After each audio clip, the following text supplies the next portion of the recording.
Hey everybody, just wanted to do a quick product review, so to speak, of a new outdoor table that we got. So this past weekend here in South Dakota at our house that we moved into in December, it's finally gotten nice enough, and we've put in a full brand new outdoor patio, pavers. We got the Brio fire pit. Super excited to use that again, which those are fantastic if you've never used those. But what we're here to talk about is this table that my wife ordered.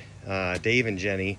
It's a collection through Better Homes and Garden, and she got this at Walmart, had this delivered, and you know, we have a wedding this afternoon, and she asked me to come put this together, and I'm thinking, okay, this is going to be your standard outdoor project in a lot of heat, take a couple of hours and read the instructions and all that stuff. And I was so blown away by a couple of different things that I just wanted to come on here and leave a quick review and video. So number one, this product that came in is teak, which is fantastic for outdoor furniture. But if you've ever worked with different types of teak, not all teak quality is the same, especially the finish. So a couple things here. The sanding and finishing quality is superb. Now I know that might seem small, but when you're touching this, eating off of it, etc., that's actually going to be really important. All the way down to the final finishings, you'll notice things like the screws are all down at the equivalent level, right? Attention to detail and standardization, so nothing is loose. You'll notice that there's some dovetail joints here for the pieces, right? So there's some strength and rigidity there. But just the overall quality of the teak, you can tell, is very, very durable. But here is my favorite thing. So having been a woodworker and made some of my own outdoor furniture, including a 10-foot long farmhouse table out of cedar, you can really start to appreciate when you get into certain types of wood construction techniques, and that is evident right off the bat. And I'll show you a couple reasons why. Number one, when you look at the hardware, the lack of the hardware is actually a bit deceiving, because you might think, well, how is this all going to be really strong? It's because the design in other places through natural wood techniques, rather old and ancient techniques, is not relying on traditional metal hardware like screws and bolts and things like that. So this is the package, right there. What is that? 4 bolts on step 1, another 4, a couple screws, a couple more bolts. Fairly minimalistic. So how is this possible? Well, number one, that's going to save you a ton of time on assembly, but then the connections right off the bat. This is step 1, right? So you'll notice that these leg systems, right? There's only a few different parts, right? So you have the whole tabletop all pre-assembled. Awesome. You've got your one end leg, another end leg, and a couple of other pieces here, and you're done. So the manual is not like your traditional IKEA, hard to read. It's easy because there's such simple steps. But back to this construction where we're not utilizing traditional metal hardware. You'll notice this right away. See these pegs right here?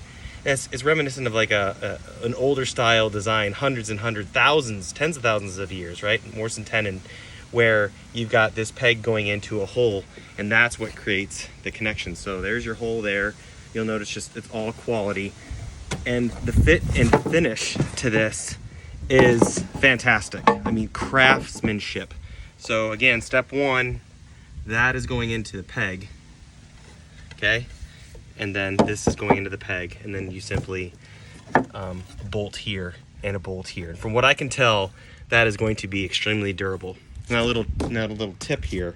I'm going to use the blue Permalock, right, thread locker, right? So when you've got a lot of people shifting and moving the table around, everything else stops those bolts from backing out. That's just my own preference.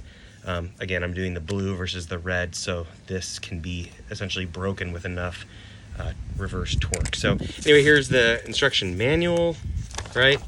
Pretty simple. Leg on, center brace, and then the 45 and a 45, and essentially you're done. I mean, we're talking, it took me longer to unpack this than it will to assemble this. And so 3 kiddos on a weekend, it's outside, it's hot, I'm excited to get this all together. I didn't expect this, and for me, being a dad, busy on the weekends, I appreciate the quality of the teak that I'm seeing. I'm appreciating the design. which I just showed you, for the lack of the metal screws and bolts, and rather using older, stronger, more proven types of techniques. The packaging, so that when this thing came in, it was already pre-assembled, just foam everywhere, just very, you can tell, very well thought out. And just overall, again, it's not assembled yet, haven't sat around it, and again, hasn't gone through the seasons here in South Dakota, which, you know, gets to be 80, 90 degrees, high humidity in the summertime, and then negative 40. Yes, negative 40 with wind chill, negative 50, 60 sometimes in South Dakota. But that's teak. And if you've never researched teak, I would highly recommend teak over even aluminum or metal or even definitely other woods. And you'll understand why a little bit more when you do that research, especially for inclement weather. So again, Dave and Jenny, Better Homes and Gardens, dining table, the Ashbrook natural finish.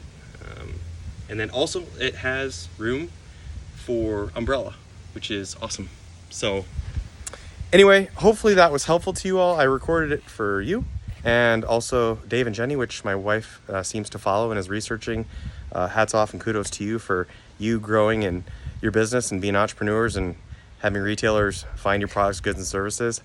I know I'm going to appreciate it on this Saturday when it's hot and I want to get onto all the other stuff I got to do. So thanks for watching. Hopefully this helped somebody out there. Talk soon. Bye-bye.